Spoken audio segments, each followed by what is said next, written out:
بسا اوقات سماجی ذرائع ابلاغ یعنی سوشل میڈیا پر ایسی تحریریں بھی شائع ہوتی رہتی ہیں جن کا کوئی سر پیر نہیں ہوتا۔ چلیے، ہمیں اس پر کوئی اعتراض یوں نہیں ہے کہ ہر شخص کو اپنی بات کہنے کا حق ہے، چاہے وہ بات بے سر و پا ہی کیوں نہ ہو۔ لیکن سماجی ذرائع ابلاغ پر بعض اوقات بڑے علمی دعوے بغیر کسی سند کے کیے جاتے ہیں۔ اگرچہ علمی معاملات میں حوالوں اور سند کے بغیر بات کرنا کار لا حاصل سمجھا جاتا ہے۔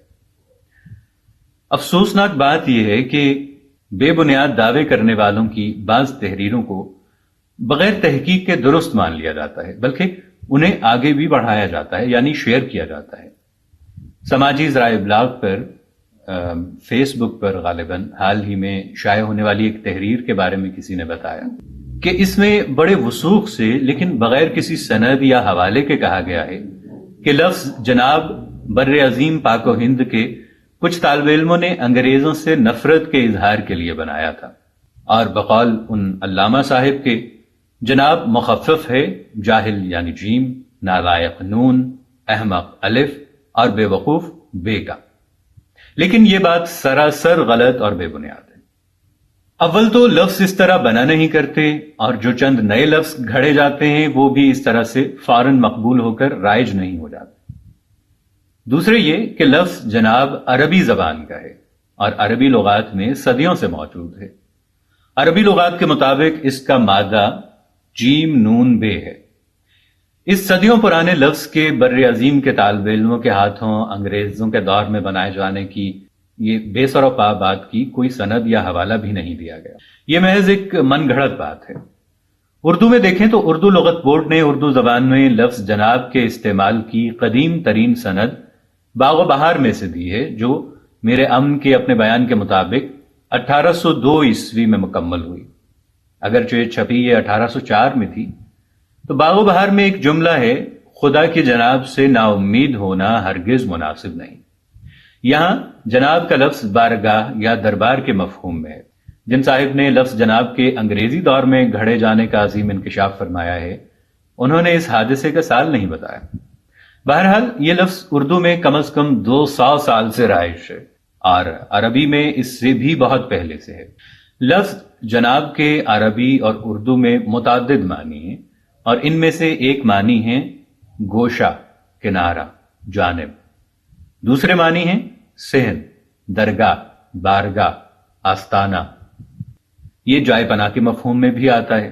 اس کے علاوہ چوکھٹ کے معنی میں بھی آتا ہے۔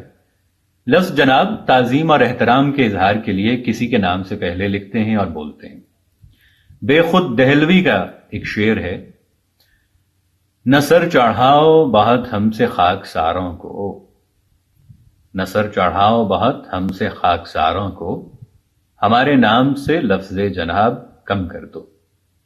اردو میں کسی مجتہد، فقیہ اور عالم دین کو بھی جناب کہتے ہیں۔ بالخصوص بعض علاقوں کے اہل تشیع میں یہ اصطلاح رائج ہے۔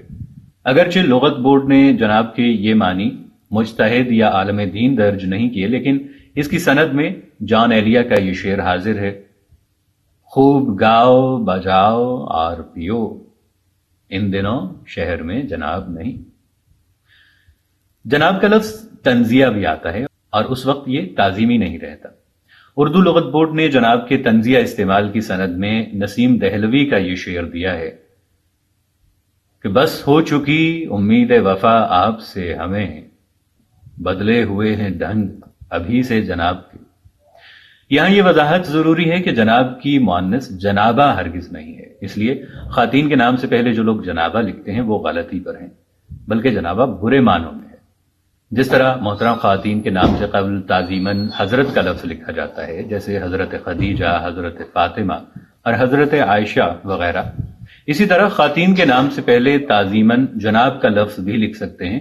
اور اس کی سند میر انیس جیسے مستند اہل زبان کے ہاں بھی ملتی ہے، جو کہتے ہیں دادی جناب فاطمہ زہرا سی ذی شرف، حسین صاحب الاولاق کا خلف۔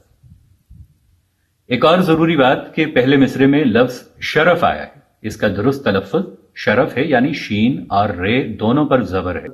اگرچہ عام طور پر لوگ شرف میں رے کو ساکن پڑھتے ہیں، لیکن وہ غلط ہے، اور اس طرح شرف میں رے کو ساکن پڑھنے سے مصرع بھی بحر سے خارج ہو جاتا ہے۔ لگے ہاتھوں یہ بھی بتا دیا جائے کہ خلف میں بھی لام پر زبر ہے اور اس کے معنی ہے سعادت مند بیٹا، نیک فرزند۔ یہ قائم مقام یا جانشین کے مفہوم میں بھی آتا ہے۔ ملیں گے نئی ویڈیو کے ساتھ، تب تک کے لیے اللہ نگہبان۔